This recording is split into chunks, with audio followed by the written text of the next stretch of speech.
시청자 여러분 안녕하십니까? VOA 모닝뉴스 시작합니다. 미국 정부가 중국 내 탈북민 인권 보호에 적극 나설 것을 촉구하는 결의안이 미 하원에서 발의됐습니다. 최근 논란이 된 중국 수산물 공장 내 북한 강제 노동 문제도 지적했습니다. 이조은 기자가 보도합니다.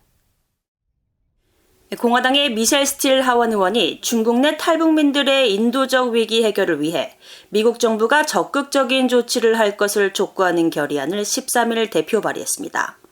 공화당의 크리스 스미스 의원과 영킴 의원, 앤서니 데스포스트 의원과 민주당의 조시 고타이머 의원이 초당적으로 참여한 이번 결의안은 중국 내 탈북민과 망명을 원하는 이들이 지난해 북중 국경 개방으로 북한으로 강제 송환될 위기에 처했다고 지적하면서 이들 중 대다수가 여성이라고 밝혔습니다.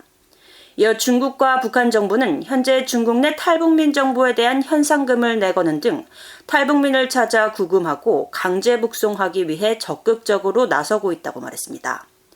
그러면서 강제 북송된 탈북민들이 고문과 잔인하고 비인간적이거나 모욕적인 대우와 처벌, 그리고 기타 심각한 인권 침해를 당할 것이라고 믿을 만한 오래 지속되고 신빙성 있는 보고들이 있다고 강조했습니다.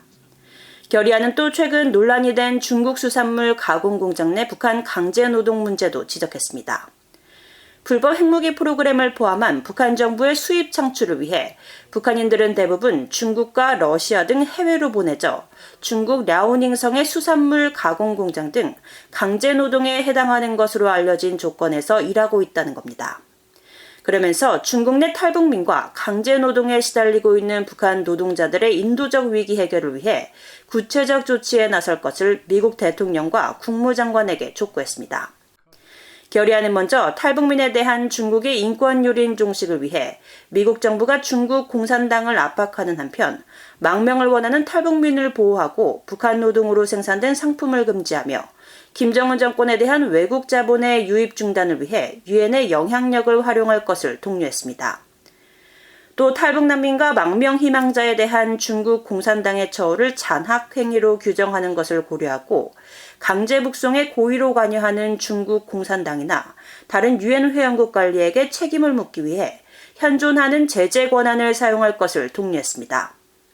한국계인 미셸 스틸 의원은 이날 성명을 통해 북한과 중국 공산당이 탈북민들을 공격적으로 색출하고 있는 가운데 자유를 찾는 북한 주민들은 그 어느 때보다 우리의 도움이 필요하다고 말했습니다. 특히 이들 중 대다수가 성적 학대와 인신매매, 중국인과의 결혼을 강요당하는 여성과 소녀들이라면서 이런 끔찍한 학대를 종식하기 위해 모든 수단을 다 사용해야 한다고 강조했습니다. 한국계인 영킴 의원도 이날 성명에서 북한 정권의 인권 유린을 피해 탈출한 북한 주민들이 중국 공산당에 의해 강제 노동과 자의적 구금, 인신매매 등 똑같이 잔인한 대우를 받고 있다고 지적했습니다. 그러면서 중국 공산당의 인권 유린 대상인 자유를 사랑하는 탈북 난민들의 편에 설 것을 의회에 촉구하는 이 초당적 결의안에 동참하게 돼 자랑스럽다고 강조했습니다. VOA 뉴스 이조은입니다. 러시아가 우크라이나에 북한제 단거리 탄도미사일 화성 11형을 약 50발 발사했다고 우크라이나 언론이 14일 보도했습니다. 우크라이나 매체 뉴 보이스 오브 우크라이나와 인테르팍스 우크라이나 등에 따르면 올렉산드르 필차포크 하르키우주 검사장은 이날 기자회견을 통해 러시아가 개전 이후 현재까지 북한판 이스칸데르로 불리는 KN-23 화성 11형 미사일을 약 50발 발사했다고 말했습니다. 그러면서 지난 2월 하르키우 지역에 떨어진 러시아군 미사일 잔해에 화성 11형 미사일을 생산하는 북한의 군수 공장 이름이 적혀 있었다며 관련 조사를 진행하고 있다고 말했다고 언론들이 보도했습니다. 이런 가운데 타스 통신 등 러시아 매체에 따르면 안드레이 루덴코 러시아 외무차관은 14일 북러 정부 간 경제 문화 협력 체결 75주년을 맞아 모스크바 주재 북한 대사관에서 열린 기념식에서 양국 관계가 유례없이 높은 수준에 도달했다고 밝혔습니다. 그러면서 양국은 지난해 11월 평양에서 열린 통상경제, 과학기술 협력 분야 정부 간 회의에서 상세히 논의된 결정을 이행하기 위한 적극적인 조치를 취하고 있다면서 양국이 적대 세력의 도전과 군사적 위협에 맞서 지원과 연대를 강화하면서 공통의 적에 대한 연합 전투의 역사적 전통에 따라 앞으로 나아가고 있다고 말했습니다. 한국과 폴란드 외교장관이 15일 전화통화를 하고 양국 관계와 한반도 정세 등 공동 관심사에 대한 의견을 교환했다고 한국 외교부가 밝혔습니다. 외교부에 따르면 조태열 한국 외교장관과 라도스와프 시코르스키 폴란드 외무장관은 이날 취임 후 첫 전화회담을 갖고 양국 관계가 방산과 원전 등 전략적 분야에서 견고한 관계를 유지하고 있는 점을 평가하면서 지속적인 발전을 위해 함께 노력해 나가기로 했습니다. 특히 시코르스키 장관은 양국 간 방산 협력의 중요성을 강조하면서 폴란드 새 정부는 지난 정부의 계약을 존중하며 이를 지속 이행해 나가겠다고 밝혔고, 이에 조 장관은 폴란드 정부의 관심 사항인 방산 계약 금융 지원과 관련해 최근 수출입은행의 자본금을 대폭 상향하는 개정안이 국회를 통과한 만큼 조속히 2차 이행 계약이 체결되기를 희망한다고 말했다고 한국 외교부는 전했습니다.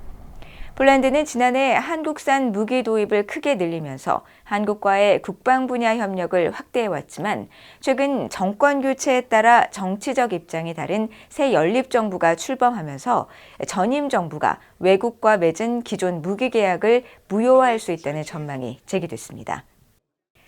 북한 정권의 후원을 받는 것으로 알려진 해킹 조직이 한국 국가기관을 상대로 해킹 공격을 시도한 것이 포착됐다고 한국의 사이버 보안 기업이 밝혔습니다.